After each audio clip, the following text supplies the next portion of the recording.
How's it going, everybody? It's Pilot Family. We are back with another FPL live stream. Apologies for the slight delay. We're 12 minutes overdue for when the stream was supposed to start. I was going to be on time, and then the webcam decided it wanted to mess around, basically. So if you see me keep looking back over to the screen, it's to make sure it's not glitching and that sort of stuff. So, and if it does, let me know in the chat, because for some reason it just glitches. I don't know why it's doing it, what it's doing it for. It's just the only reason it's been doing it. Maybe it's an interaction with the fact that I have two webcams. One's on a stand, but they're both the same type. So yeah, I don't know. But I've had them all this time, and they for some reason just decided not to work. Anyway, we move on with the show.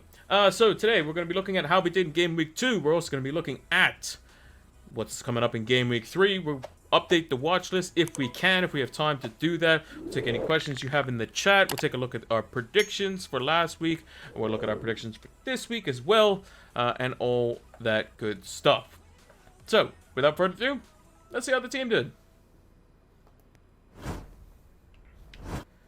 So I forgot to change all the stats at the top, so I'm going to do that really quickly, because I was rushing to try to get the camera fixed. So we ended on 70 points. You can see the change there. If I go up on the screen here, you can see my rank and the 70 points. So I'll change that. So game week rank properties was 1.67 million. At least that's what it says. Overall points is 124. So we'll change that as well. 124. Overall rank, we've gone up by a significant margin. We've gone up to 1.72 million approximately. Transfers this week. We have not used our transfer. We still have one available. And last week's transfer we used was 1 out of 1 that we did use. There we go. Now we got everything up to date.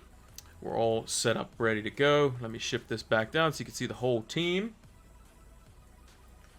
And there we are. We got it all sorted in the end. Yeah, apologies for the technical difficulties, slight late start, but we got there in the end, basically. So yeah. So with the team, very happy with this week. Very, very happy. Nice big green arrow. Couple of the defenders let me down, so like Trent and Robertson. Trent still got a bonus point, and Ramsdale again just I mean, he got a clean sheet last week. I didn't expect him to get a clean sheet in either of these first two fixtures, so I can't say they're not too disappointed. But the way that they conceded their first goal was just like really kind of just like kind of bad with the own goal from Saliba. But yeah, a bit unfortunate there. Liverpool were very dominant for the opening, like basically up until the counterattack where Zaha scored. So a bit unfortunate there. I thought Robertson picked up some very good positions. Trent was making some good deliveries into the box. Liverpool kind of just fell apart. And then they reinvigorated themselves after Nunez actually got sent off. So if you brought him in, that's a bit unfortunate. And if you brought him in for this week, he's probably going to go down in price tonight. So I would suggest probably wildcarding or something. But yeah. Trent Alexander-Arnold, Robertson, Salah, all not doing too much. The Haaland to Kane transfer did actually pay off, because I would have captained Salah had I still kept Kane. So, in the end, it kind of paid off.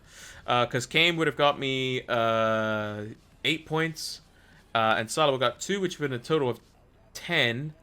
Plus Salah's 2 from doubling, which would have been 12. So actually, it ended up being equal, to be honest, because Haaland got 10 and Salah got 2, which is 12. So, ended up being the same. But regardless, we now have Haaland moving forward. I think he's probably the better asset at the moment. But we'll have to wait and see. Time will only tell. But we were making that transfer anyway. We discussed that at the beginning of the season. Reece James got himself a goal. He got himself a bonus point as well. Perisic, we stuck with him. He came on, got himself an assist. Also, I don't know if anyone noticed, but during the Spurs game, he took 2 corners at the end of the game.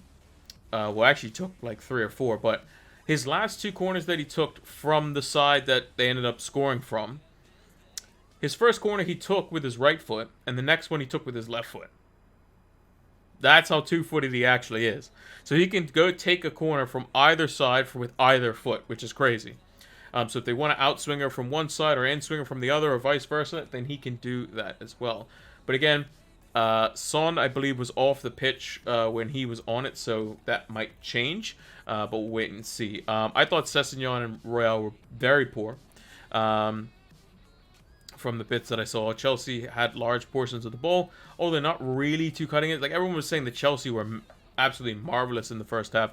I think kind of Spurs were kind of just hanging in the game and trying to see if they can wear them down a little bit, and the Conte injury kind of ruined and scuppered that for them. Spurs changed to like a 4-4-2 or like a 3-5-2 originally when James scored, so I don't know if that was because Son was supposed to be marking Reece James because he's playing wingback, or Son was playing left midfield and he was supposed to be marking James. Either of which, Chelsea's 2 goals came with very fortunate circumstances, as did Spurs'. To be honest, all things considered, the game should have probably ended up in a draw on the balance of play, in my opinion. A lot of fans would think that Chelsea should have won for sure, but I'm not fully convinced, because Chelsea have a lot of games like this where they have a lot of the ball, they look kind of enticing, but then they just don't have somebody who can put the ball in the net, like Sterling or Havertz just weren't at the races in terms of finishing. Especially Havertz. Sterling was a bit more creative, a bit more direct on the wings and stuff, and was very good there, and actually created some of his best chances going down the right hand side. But all things considered, I don't think Chelsea were as marvelous as people thought they were. I thought they kind of played a little bit into Spurs' hands. But they did marshal Son and Kane very well, so I will give them credit for that. I regret not choosing Jesus now, says H. Jones. Yeah, I mean, 2 goals, 2 assists involved in all the goals. Like, so Jesus gets 2 goals, 2 assists. Arsenal score 4 goals. Spurs score 4 goals, and Son and Kane between them only get 1 assist. That's just variance. That's just kind of whatever at that point. That's just a bit unlucky. Like, genuinely, that's just a bit unlucky. So it is what it is on that front. Cancelo, 11 points. Fantastic. I think he got himself booked, but also got an assist, which is good. Did he get himself a yellow card? No, he didn't. He got an assist, clean sheet, and he got 2 bonus points. He didn't get 3, which was very good. We already talked about Salah. Martinelli got himself a goal as well, which is quite good. He seems to be panning out better than Saka. Seems to be a bit more involved. Neto, 3 points. He had a chance to score as well. I'm still happy with Neto in the team at the moment, although we're probably going to bench him versus Spurs. Maybe I might play him. Who knows? Haaland with just the assist. Should have had a goal. Foden should have passed it to him. That's probably why Foden was hooked at halftime. And Jesus was obviously magnificent, to be honest, and is a very viable captaincy option, which I'll talk about in a video later this week, for at least the next fixture and potentially the next 3 fixtures in general. So that could be interesting. Ward on the bench, just the 1 point, same as Ramsdale. Andreas, same as Neto. De Silva with the 8 points, again, probably shouldn't have scored. De Gea definitely making a bit of a blunder there. Archer did not come on. So all in all, still very happy with the week. Very happy with the week indeed. I'm not fully convinced by Trent so far this season. Liverpool looks shaky defensively. The thing is, Liverpool do look shaky defensively at times, but if you go back and watch the first 35 or so minutes, Trent was whipping in very good crosses, very good dangerous crosses that were cut out very well by Crystal Palace. You have to give them credit. Anderson and Guehi were definitely involved in a lot of that cleanup, but Robertson was very much involved centrally. Like, there were times where Robertson was on the penalty spot waiting for a Trent cross. Like, that seems to me to be pretty good. So that's why I started with Salah, Robertson, and Trent, because those 3 seem to be the most reliable for potential returns. Diaz scores a wonder strike. Okay, fantastic, lovely. But up until that, Diaz did nothing. Literally did nothing. He wasn't very direct at all. He wasn't keeping the ball as well, in my opinion. They were seeing much more success when Salah and Nunez were linking up together. And then the red card changes everything, and then Diaz just goes into I'm going to win the game by myself mode. So he then scores a screamer, but I think ultimately he was almost too selfish after that as well. So Diaz is going to score those types of goals, but that's not necessarily a good FPL asset. I think those are the only type of goals that he seems to be scoring if you know what I mean. Like, I don't see him getting the tap-ins at the back. I don't see him getting Mane style of goals. He's a trickster. He needs to beat a man and then do something or run across and cut inside. He doesn't have the patience that Mane has. He doesn't have maybe the awareness inside the box and the calmness to put a finish away. And I don't think he has the aerial ability that Mane had. I thought Mane's aerial ability was very, very underestimated. So yeah, we'll have to see how he develops through the season. You know, he is fairly young. I think he's only like 24. Only came in January, gone. But Liverpool seem to be just a bit disjointed at the moment. I know they have a lot of injuries too at the moment, but again, their team was good enough to beat Palace tonight. But yeah, all in all, a pretty good week despite Liverpool not doing well and having 3 players in that game. Everyone else kind of picked up the slack a bit. We got a green arrow. We went up. It would have been around over 1 million places for sure. I think it was maybe 1.5 million places, something like that. So, excuse me. We got good points this week, which is fantastic. Now, moving into our predictions from last week. I think I have that available. If I can put up the tweet. There we go. So that is the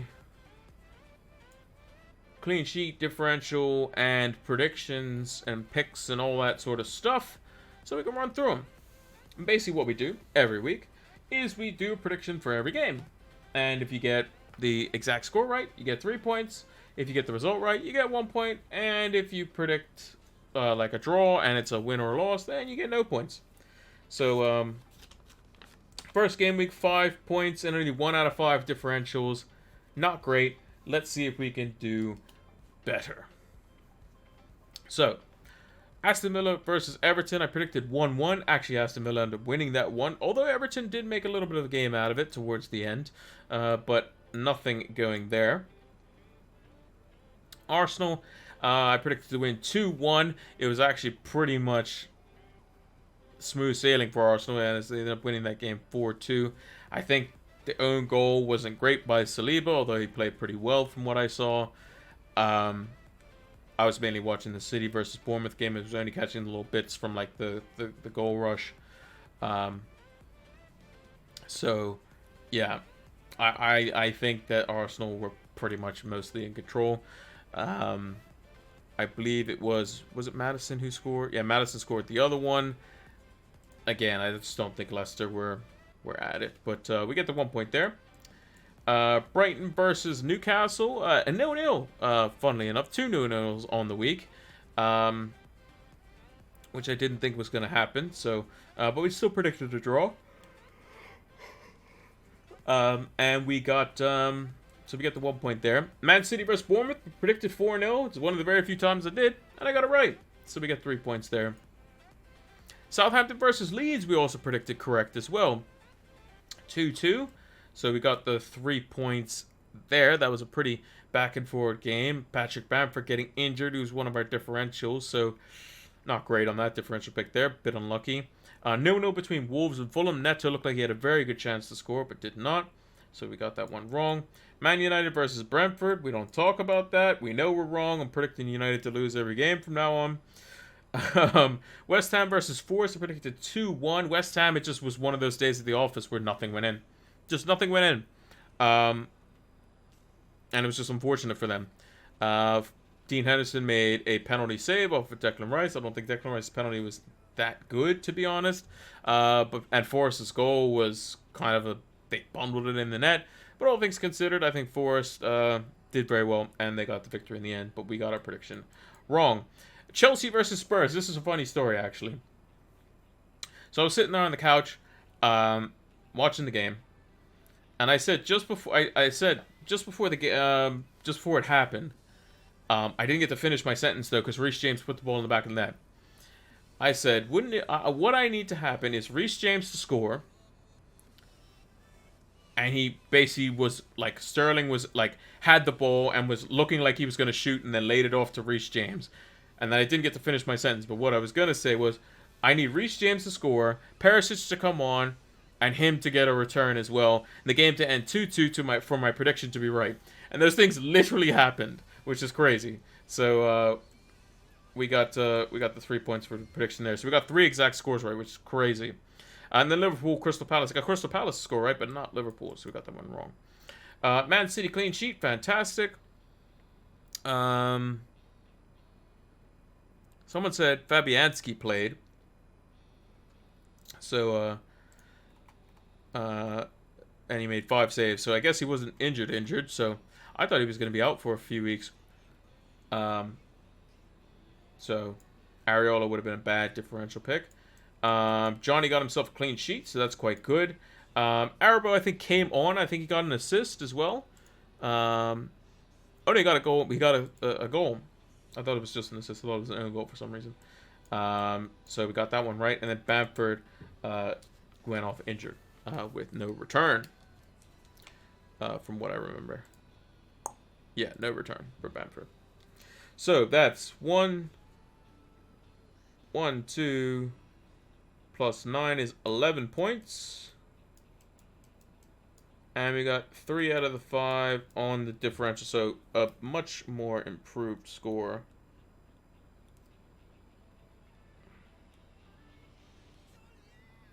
From last week. Much more improved score. Hey, Jankster, how's it going? Glad that you could join us for the stream. We're just going through our predictions from last week. We did much better, which is good. Hopefully, if you did any predictions, they were better as well. So let us move that out of the way. We'll bring up the notepad, which is blank at the moment. But we will fill out all of the games that we are going to predict. Leicester v Southampton, Bournemouth v Arsenal, Leeds v Chelsea, West Ham v Brighton Hove Albion, Newcastle v City, and Manchester United versus Liverpool. Actually, now that I think about it, how many players do I have? I don't think I have very many players playing in like the first like 7 or 8 games. Like this block of like 11 o'clock games are not like many FPL assets are going to be in that. Like, not many people have anything from these 2 in particular. Maybe Pereira, I guess. Pereira or Joshua Silva in that game. Yeah, okay. Maybe it's all right. Good evening, Mono. Good evening. Good morning. Good afternoon, wherever you're watching from as well. We're going to pick our clean sheet, our goalkeeper, our defender, our midfielder, and our forward for the week. Also, it seems like the camera is holding up somewhat, so that's good, hopefully.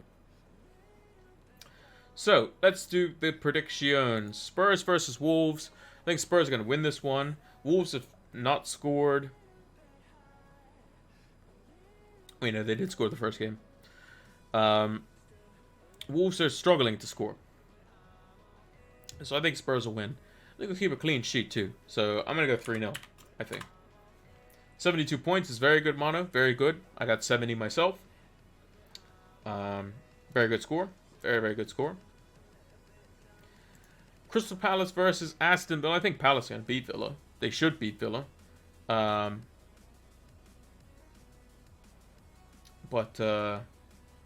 I think Villa might be in trouble this season. I thought Palace played really well tonight. I thought they played really well actually versus Arsenal. So I can see Palace winning this one. They might even keep a clean sheet. So I'm actually going to go Palace 2-0. Funny enough.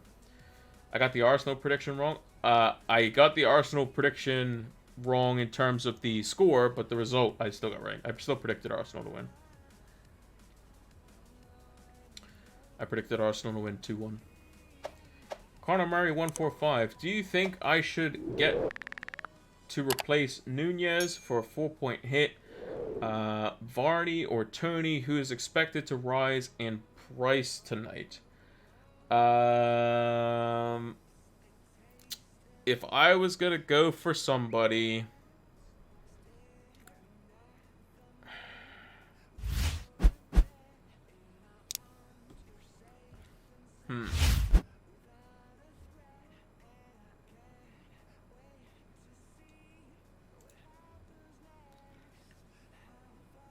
I think probably Tony's better.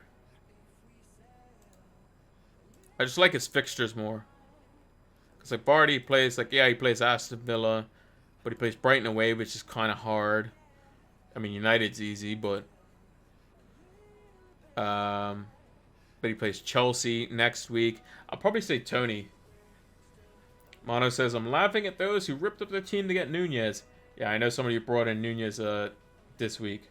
But yeah, I wouldn't take the hit. I would see if you can bench him if you can. I wouldn't even be opposed to wildcarding.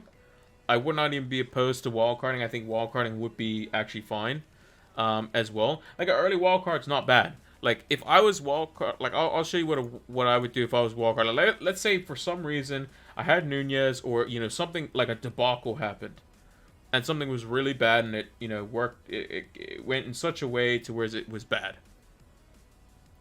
What I would do is I would bring in Ramsdale, because Ramsdale has the best fixtures. Like, you could see him legitimately getting a clean sheet in all of these games, potentially. Ramsdale could be the goalkeeper.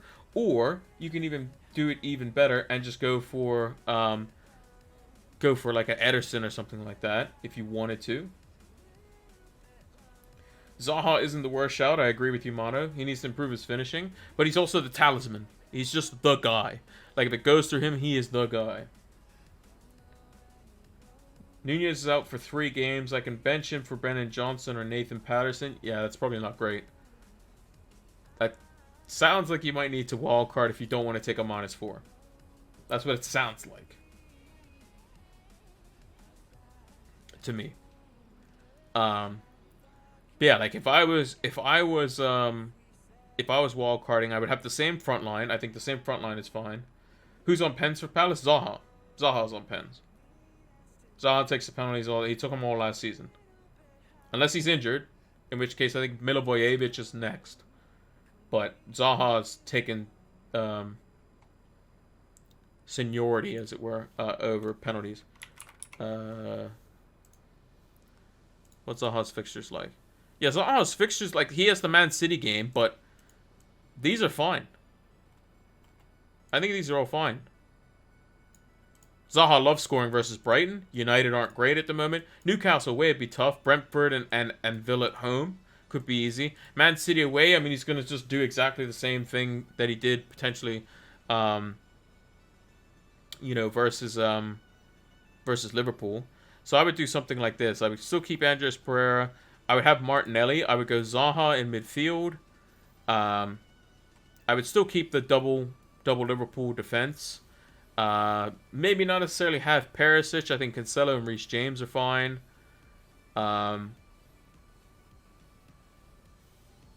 Maybe don't have Perisic. Maybe just go Nico Williams as an example. And this is where you can have like Ederson. Again, this all depends on like your team value and stuff. But like you can have something like this. If you want it to be really maverick, instead of having that, you could just get Ramsdale. If you just think, you know what, Liverpool's attack just isn't good right now, and you could just go like De Bruyne. Just go triple City like that. That's another thing. Is it too early to play the wild card? No. If you look at your team and you think there's 6 or 7 players I just don't like at the moment, and the fixtures are going to be bad, or they're just not performing, then yeah, get rid of them. Remember, we have a wild card in middle of November too. That's free. So wild carding early isn't the worst. Like if your team needs it, that is, right?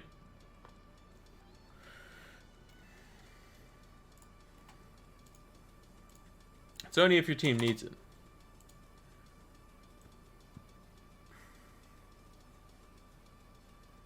Oh, I had the predictions up that whole time. The only play that you missed out on the side right here, which is blocked out, was Zaha was here, and Nico Williams was here. Vardy does like playing against Southampton, but Tony has some very, very good fixtures. Yeah, the midfield has been good too. Yeah, the midfielders have been good. And Bomo's been very good as well. And Bomo's been a part of that as well. So him being a cheap forward is a potentially a good thing too. So could be a budget option for those that brought in Mitrovic and don't want him anymore. But the thing is with Mitrovic, like, his fixtures are decent too coming up as well, from what I remember. Never mind, they're not great at all. I lied. Do you think Nunez will drop more than 0.1 million? Yeah, probably. I think he'll drop twice, probably for the next game week. Because if he's dropping tonight, like, he's gonna go from like 20% across the game or whatever it is, to like single digits maybe, and that'll probably be 2 price drops for sure. Everton v Nottingham Forest. I think Forest will put up a fight here. I think the home crowd probably helps them. I'm actually going to go with a 1-1 for this prediction. Jensen at 5 million is a steal for the fixtures that Brentford have. That's if he plays. Again, their midfield is not as predictable, right? Jensen might not necessarily play some games. They've signed Damsgaard too, who's yet to come in team. So maybe in the short term, fine, but we'll just have to wait and see. I think if you're going to get a Brentford player, and they're going to be bench fodder, we use them very rarely every now and again, or they come off the bench, then you get De Silva. But if you're going to get somebody from Brentford who's going to play, then just get Tony. That's what I think.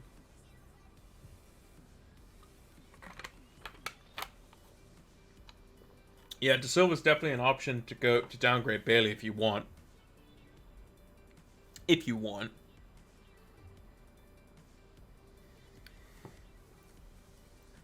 Fulham versus Brentford. I think Brentford will win this one. Thought Brentford were very good. They're very good versus Leicester in the second half when they played as well. Fulham did hold Wolves to a 0-0 draw, but I think Brentford are a bit more brute force, and I think they'll win the game. I think Brentford will probably scrape one here. I'm actually going to go with 2-1 Brentford.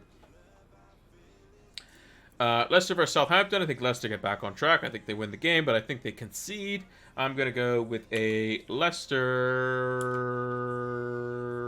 3-1. I was going to say 2-1, but I'm going to go 3-1. Change my mind. Bournemouth versus Arsenal. Bournemouth are probably going to get smacked up. I'm going to go with Arsenal winning 3-0. Leeds Chelsea. I think Leeds have expended a lot of energy. They also don't have Patrick Bamford anymore. They expend a lot of energy in their first 2 games. And they just leave space in it, really. And if you leave space to Reece James, to Raheem Sterling, you're going to get cut open, basically. So I expect Chelsea to keep a clean sheet, and I think they're going to win quite comfortably. I'm going to go with 3-0. West Ham versus Brighton. I think Brighton have been playing well.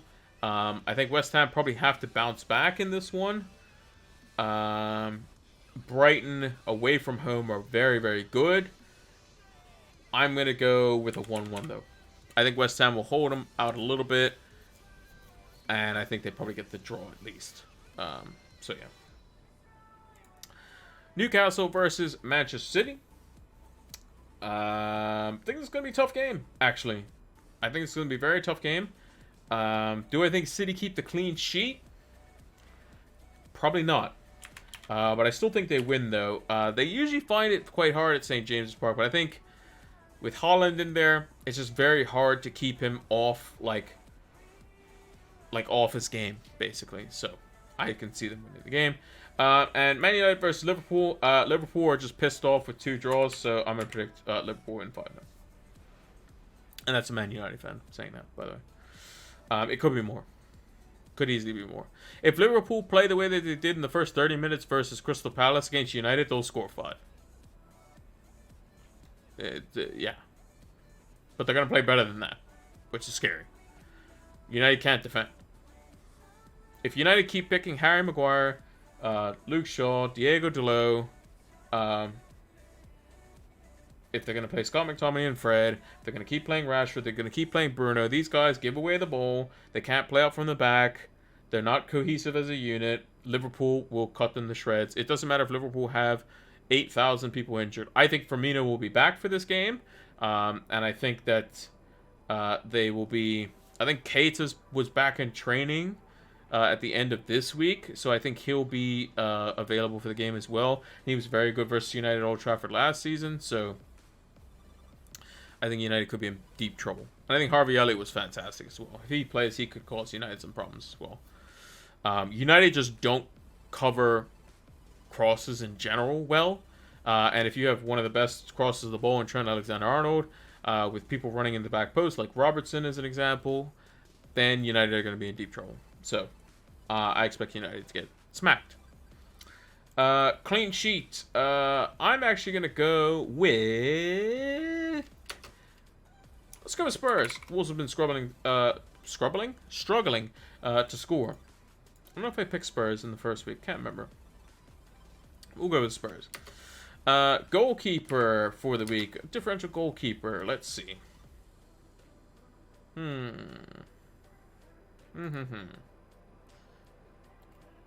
If we change to all players, Hugo Lloris is 4.4%. Guaita is 1.4%. Yeah, let's go with Guaita. Interesting little pick. Very differential. Crystal Palace, 1.4%. In defense, differential player, not Perisic.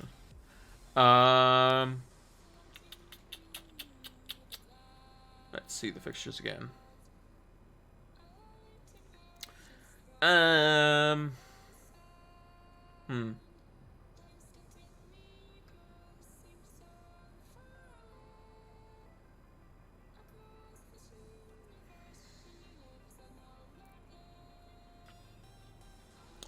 How owned is Cucurella? Probably gonna be more than 5%. Yeah, of course he is.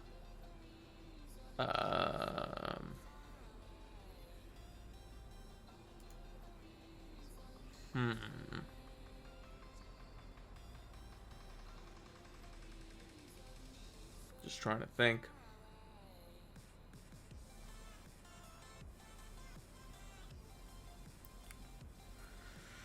Just trying to think. Can't think of any defenders at the moment that would be like a good differential pick, maybe. I think I have one. He would probably be my defender of choice, to be honest. 0.9% owned.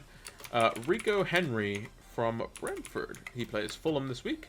And they have a good run of fixtures. Good little 4.5 million defender. They have a fantastic run all the way up until basically the World Cup. So he looks to be quite good. What percentage on was he? 0.9. 0.9%. That's the differential and a half right there. Midfielders, differentials for this week. Let's see. Who can we pick? Zaha's got to be a differential, right? We talked about him. Oh, he's 7% owned.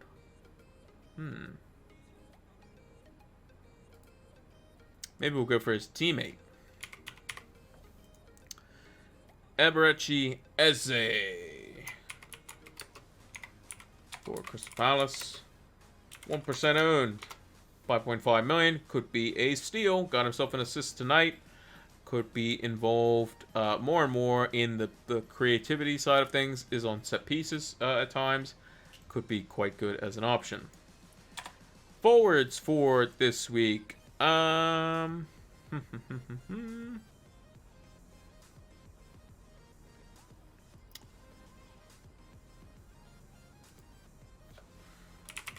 This is definitely a long shot here, but I'm actually going to go for Firmino. Jota's out injured. Nunez is going to be suspended. Firmino was only not playing because of precaution. So if Klopp says he's good to go, I think downgrading Nunez to Firmino might not be the worst option, to be honest. Because he's the only other forward that they have, basically. Would be an interesting choice. Obviously, don't bring him in before like price falls and that sort of stuff, but yeah. So yeah, that's who I'd pick for the clean sheet and differential picks. So let me just I gotta bring this up here.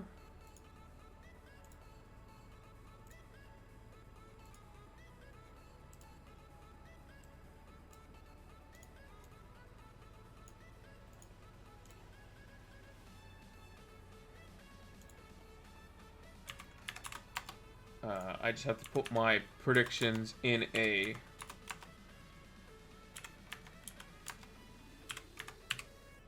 spreadsheet here, and I'll tell you about that in just a second.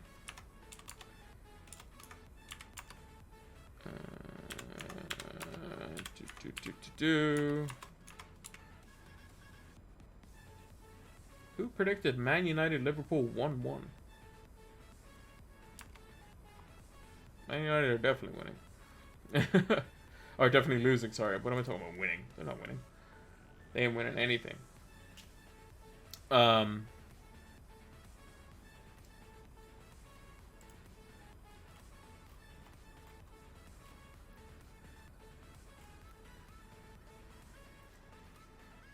yeah, Fantasy Football Scout have an extension of their site. I'll see if I can...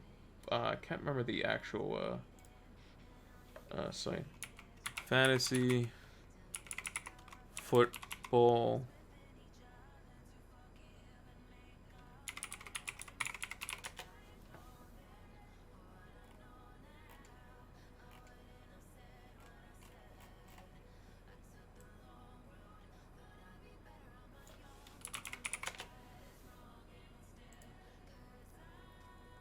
trying to remember what the site was called.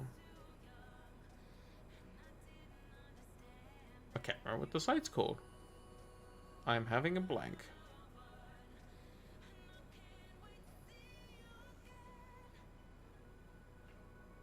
Oh, if I remember it, I'll put it in the chat. But I can't remember for the life of me. I don't know why.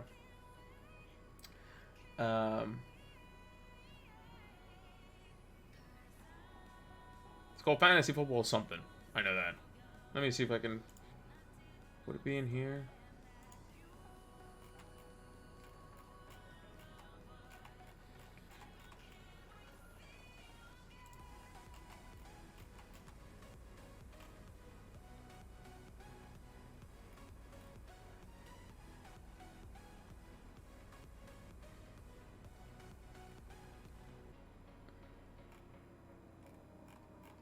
Can't remember what the site's called. I can't remember what the site is called. Oh well. Oh well. Let's move on to how the team's looking for this week. Let me move the notepad out of the way. So, this is what the team currently looks like. So, we got Ramsdale in goal. We have double Liverpool defense with Trent Alexander-Arnold Robertson, Reece James, Perisic, Cancelo. We have Salah with the armband. We have Martinelli. We have Andres Pereira currently in there. I'm actually half tempted to keep Neto in there for now. Because I think he still looks good. And he might get something. Maybe I'll just leave Pereira in there. We'll see. Jesus and Holland up front. With Ward, De Silva, Neto, and Archer currently on the bench. Don't have any plans to make any transfers at the moment. Also, 9 million players, which is fantastic to see. Probably hit 10 million this season. There's no real changes I would make to the team at the moment. I think Neto's fine, but where do I go? You know, if I wanted to change him. It's not really anywhere I could go. Perisic, I think, will start versus Wolves because he came on, got an assist. And I thought that Sessegnon and Emerson Royale were not great versus Chelsea. I also think Wolves are definitely going to be open, which helps Perisic because if Spurs can retain the ball a bit more, you know, Perisic can kind of just like spam crosses, which is very good because his delivery is the best out of, I think, everyone on the team basically. Like all the like after the first man, after the first one he put in, which was kind of bad, every other corner was fantastic. How would I move out Bailey? It would either have to be one, you move him down to just a 4.5 and he's not going to play.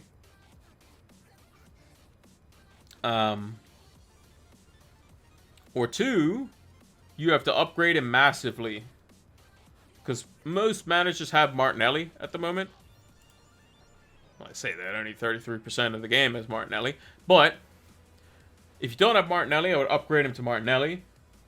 If you do have Martinelli, then you got to upgrade him to an 8 million midfielder. That's the only way, in my opinion. So those are your options, basically. 4.5 million midfielder and just kind of chill. Martinelli, if you don't have him. But I would have done it before the price changes. If you're going to do it. But lastly, it'd be an 8 million midfielder. Yeah, it's either a 4.5 million midfielder or 8 million midfielder, I think. And that's going to be downgrading somewhere else. Which is going to be tough.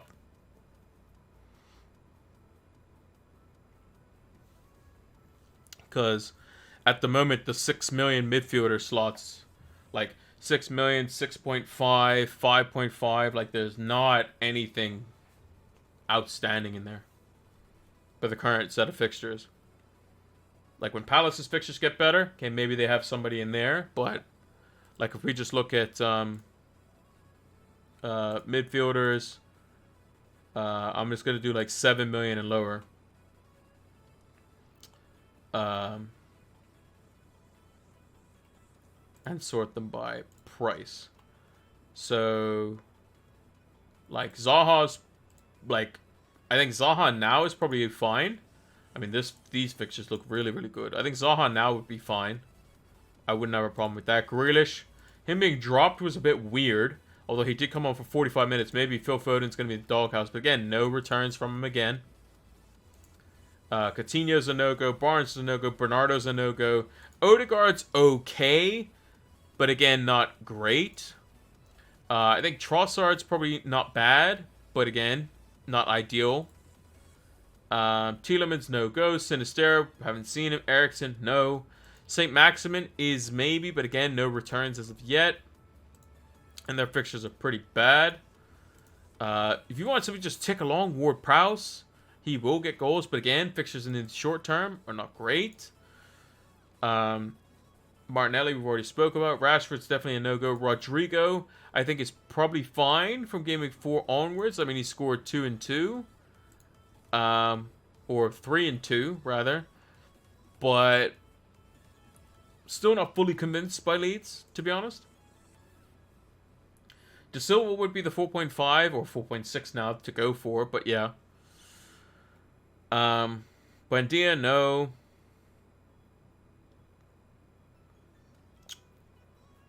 Yeah, there's not many great players. Bruno Guimaraes, if he was playing up higher, would be the one to go for. But again, not great. Lingard is an option. I think Lingard might be good. Got himself an assist. Although a bit of a jammy one. But these fixtures are pretty good. Leicester away isn't that bad of a fixture. Man City and Spurs will be rough. As long as you have cover form in 4 and 5, going up to Lingard might not be that bad.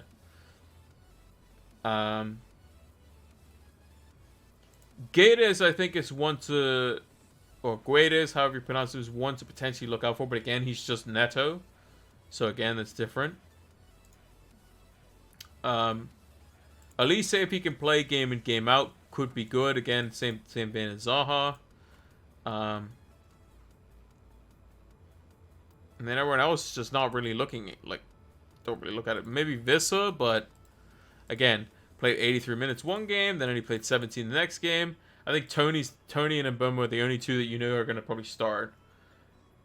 Rodrigo is technically ideal, but again, it's like our Leeds, you know, fully solid. I'm still not convinced.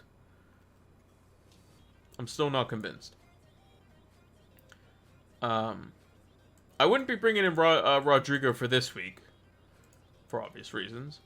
Villa do play Palace, which isn't a terrible fixture, so I'll probably maybe run Bailey out one more time. I thought Bailey looked good when he came on the pitch.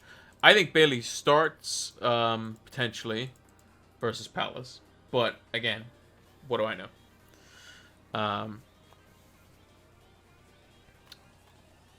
So yeah.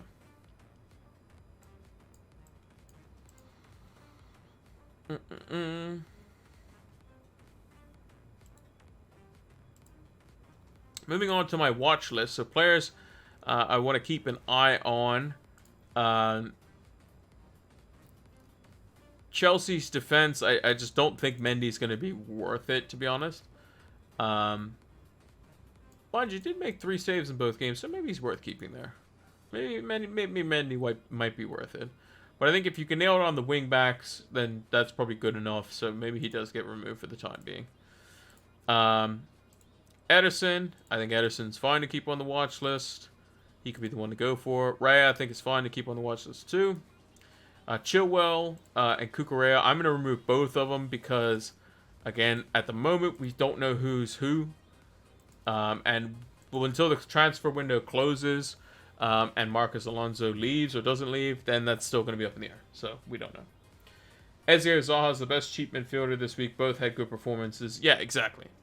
And Elise, I would chuck in there as well. I just don't know what Patrick Vieira's fascination is with Jordan Ayew. I just don't see what Jordan Ayew does. Like, he just complains a lot and falls down and loses the ball. Whereas Elise, when he came on, was like running at players, creating chances and stuff, and just looked more lively, and offers another threat other than Zaha on the break. Jordan Ayew, when he's on, like, he's not quick. Like, yes, he'll work, he'll put in more of a shift, and maybe he won't run out of gas as quickly as Elise will, but at least Elise is good with the ball and quick on the break. Matty Cash, I think, is kind of a failed experiment. Him and Digne are bit troll. I think Trippier, I think, is perfectly fine. He's got 2 clean sheets in 2. No reason to get him off the watch list. He's going to probably stay there. And if Liverpool aren't looking great, and Wolves continue to disappoint, then maybe game week 4 we can, you know, people are getting rid of him. We can maybe jump on that bandwagon and go for these run of fixtures there. Doherty, again, I have to remove him from the watch list. Dunk, probably keep him there. Lamptey will probably remove. Castagne, he's going to stay on the watch list, but the thing is, Leicester defensively are very hit or miss, so maybe he gets removed for the time being. Dalot and Malacia, definitely removing for sure. Nathan Ferguson, he got injured again. I feel so sorry for him, to be honest. But yeah, he's removed from the watch list. Nico Williams, it's just Forrest in it. I mean, he's going to be highly owned. It's not really someone we're going to bring in our team and start. We'll remove him from the watch list as well. Cucurella would definitely start. Chilwell played with the development squad today. But the thing is, at any time, Thomas Tuchel can just be like, yeah, we're playing Chilwell anyway. Like, I've seen managers many times where they big up a player and then all of a sudden they don't play. Like Leon Bailey's classic example. Iverson we're going to remove because I think the Leicester goalkeepers just aren't great. Sterling, I think it's one to keep an eye on for sure. Definitely one to keep an eye on. Bowen, I think we can remove because West Ham just aren't looking great. Kulusevski, Madison are fine. Diaz will keep on there for the time being. See how he does versus Man United. Foden, we'll have to see if he got hooked, like, for a reason. Zaha's definitely on there. Rashford, you are gonzo. Lingard's on there. Elise, Eze are on there. I like them. Gibbs White, I'm going to remove him because it's still transfer speculation. Bailey, definitely being removed. One move I would potentially go to is Keenan Dewsbury Hall for Bailey. Forgot to mention him. 5 million as well. Leicester's fixtures look to be are going to get better and are very good from Game Week 3 to Game Week 13. He's playing in a much more advanced role than what he has been. He scored in the first game of the Game Week 1. And I think that he's someone who, if they play with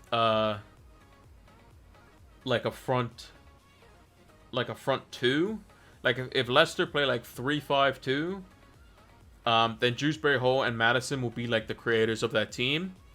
If they play like a system where like Madison has to kind of play in behind a lone striker, I think he will often drift out to sides, and then Dewsbury Hall can pick up the stuff in the middle. So I think for 5 million, Dewsbury Hall could be quite good as well. So he's definitely on the watch list. Almiron, he was kind of a bit of a failed experiment too. We'll remove him, and I think Newcastle are still looking for a right-sided attacker. Vardy's definitely one to keep on the watch list. Just the assists so far. We'll have to see how his fitness holds up. Bamford, injured. We're removing him from the watch list. Wilson, he's got a goal in the first game. We'll see how he does versus City. See how he plays. Antonio just didn't look great, to be honest. Just hasn't been at it, and has been hooked early twice. Tony's looked very good. Again, we spoke about him. He's got a goal and 2 assists in the first 2. Scamacca would be one to watch, but again, 2 bench appearances. Need to see a bit more from West Ham as well. Martial, injured. Don't know if he's coming back for the Liverpool game or not. We're moving for now. And Armando Broja, again, 2 substitute appearances. Could be someone that we potentially look at, but still unsure whether he will get the game time. If he does, 5.5 million for a Chelsea forward. Like, I think Broja is the guy that Chelsea need to play. I think it is. I'm actually going to do a... Let me bring up a... What's it called? A tactics board. Let me clear everything off the board. And we'll put it here. Hopefully you can see the pitch a little bit. Yeah, you can. Lovely. So if this is Chelsea's team, Chelsea play with a back 3. They play with wingbacks, 2 central midfielders. They play with a false 9 sometimes, and they play with like 2 cams, 2 attacking midfielders that kind of play a bit more narrow to allow the wingbacks to kind of go up and down the park as they please. So Mendy's obviously going to be in goal. I think that's pretty standard. Thiago Silva. Put a capital there. Koulibaly. I think that's how you spell Koulibaly. I think personally, what they should do is put Cucurella here. And I'll tell you why in a second, because it allows you to play Chilwell here and Reece James here.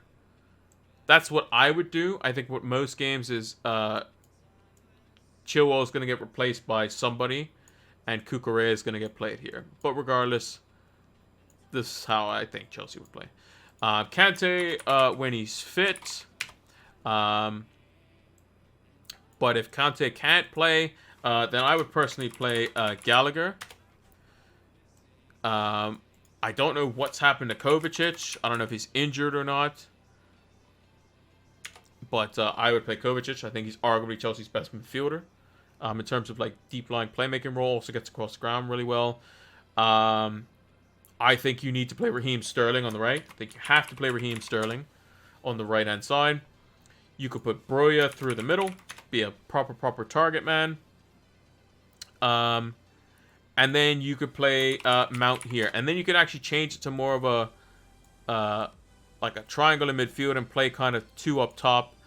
Broja can kind of run the channels, and Sterling can pull wide. Mount can play off the left if he needs to as well. But this is how I would play it. Because basically Mount can come inside, like when they're on the attack, Mount can come inside here. Broja can occupy the box. Sterling can be really wide.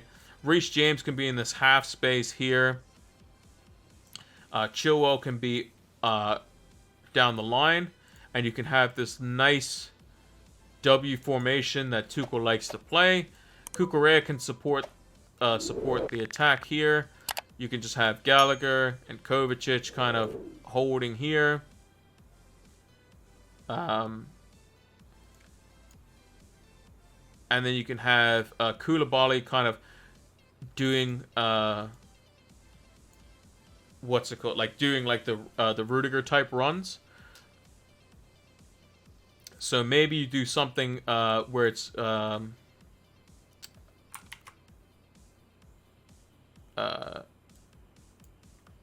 where you kind of do what City's doing, and you can play like a box in one.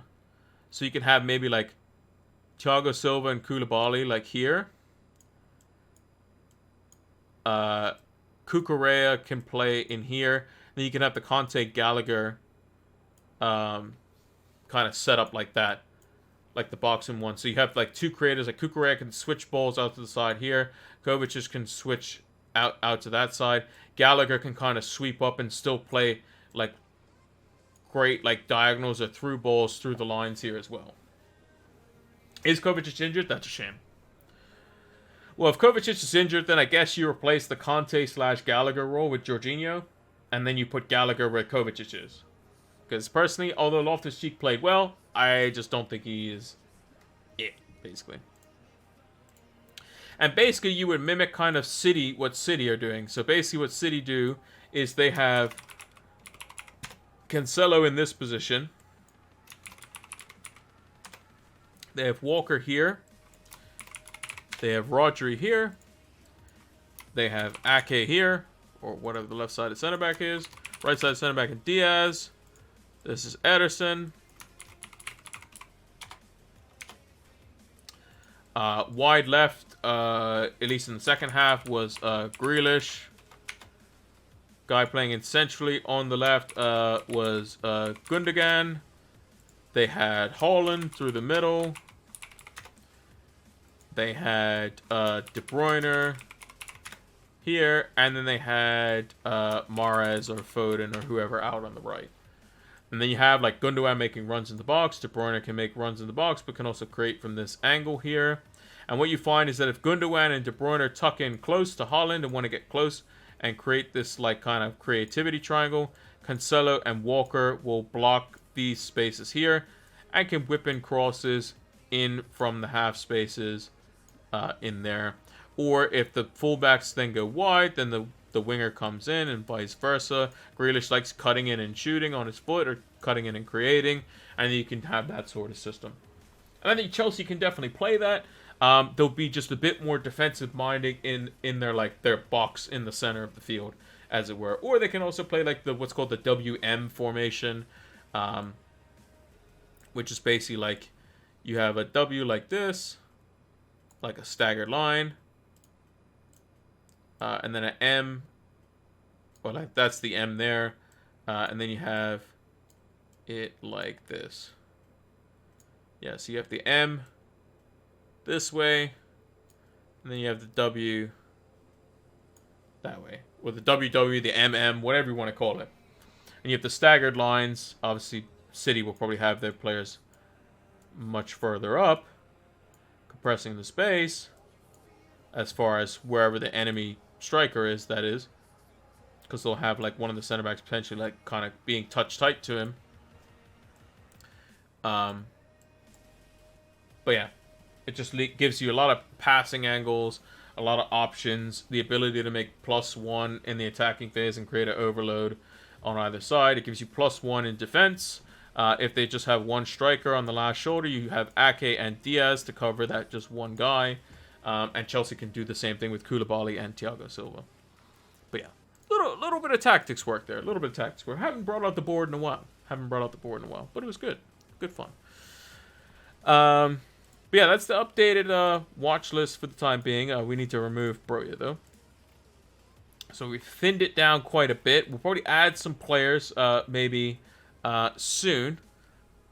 And that's going to be a wait and see on that one. But for the time being, this is the team. We got Ramsdale in goal, Trent Alexander-Arnold, Robertson, James, Perisic, and João Cancelo. We got Salah, captain, Martinelli, Andreas Pereira, Jesus, and Haaland with the vice captaincy. And we got Ward, De Silva, Neto, and Archer on the bench. Captaincy-wise, I think Salah is probably the leading captaincy this week because he's going to be playing against the worst team in the league, arguably, in Man United right now.